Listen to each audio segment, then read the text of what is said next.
नमस्कार मंडळी, आजचा हा व्हिडिओ आहे तो रिक्वेस्टेड आहे कारण की मेथीची भाजी जी मी केलेली आहे त्या भाजीला मला रेसिपी सांग, सिंपल अशी भाजी आहे, रेसिपी सांग म्हणून मेसेज आले होते. तर म्हटलं सांगूच तुम्हाला एवढी साधी सोपी भाजी मी कशी केलेली आहे ती.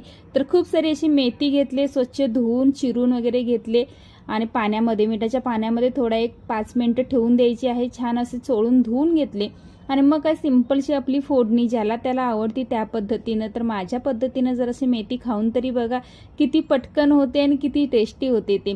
तर इकडे ना मी थोडंसं गॅस डबल वेळा पेटवला कारण की माझ्याकडे ना लायटर टक टक असं वाजत होतं, त्याच्यामुळे ना मी 2 वेळा गॅस पेटवून चालू बंद केला. तर इकडे मी कढईमध्ये थोडंसं तेल घालून घेतलं आणि तेल चांगलं गरम झाल्यानंतर जे बेसिक आपले मसाले असतात ना, तर तुम्ही मेथीच्या भाजीला काय काय यूज करता ते मला कमेंट करून आठवणीने सांगायचं आहे.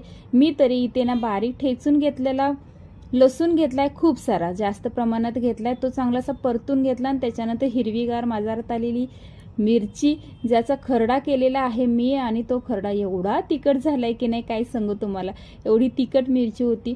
ते 3 ते 4 मिरच्या, तिखट मिरच्या घेतल्या चिरून छान अशा बारीक, आणि त्याच्यामध्ये हळद आणि मीठ बस एवढेच साहित्य घालायचं आहे. आणि जर शेंगदाण्याचा कूट तुम्हाला आवडत नसेल तर तुम्ही इथे डाळ पण वापरू शकता, पण मी शक्यतो पालेभाजीना कधी डाळ वगैरे असं वापरून ना भाजी जास्त बनवत नाही, कारण की थोडंसं मला ना शेंगदाण्याचा कूट, जाडसर असा शेंगदाण्याचा कूट घातलेली भाजी, पालेभाजी आवडते, खास करून मेथीची भाजी तरी.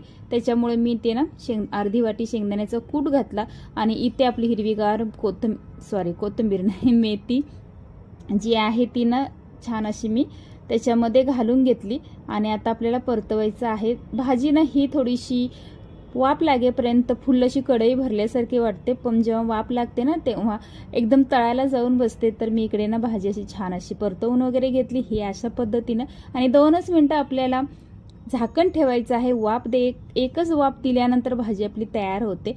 तर इथे ना मी लगेचच झाकण पण काढणार आहे. आणि हे बघा, इकडे ही आपली परफेक्ट भाजी तयार झालेली आहे. अशा पद्धतीनं कोणाकोणाला भाजी आवडते मला कमेंट करून नक्की सांगा. मला तरी खूप आवडते. असं सिंपल, सोप्या, हेल्दी भाजीची रेसिपी तुमच्याशी शेअर केलेली आहे. एक वेळ ट्राय करून नक्की बघा खरंच.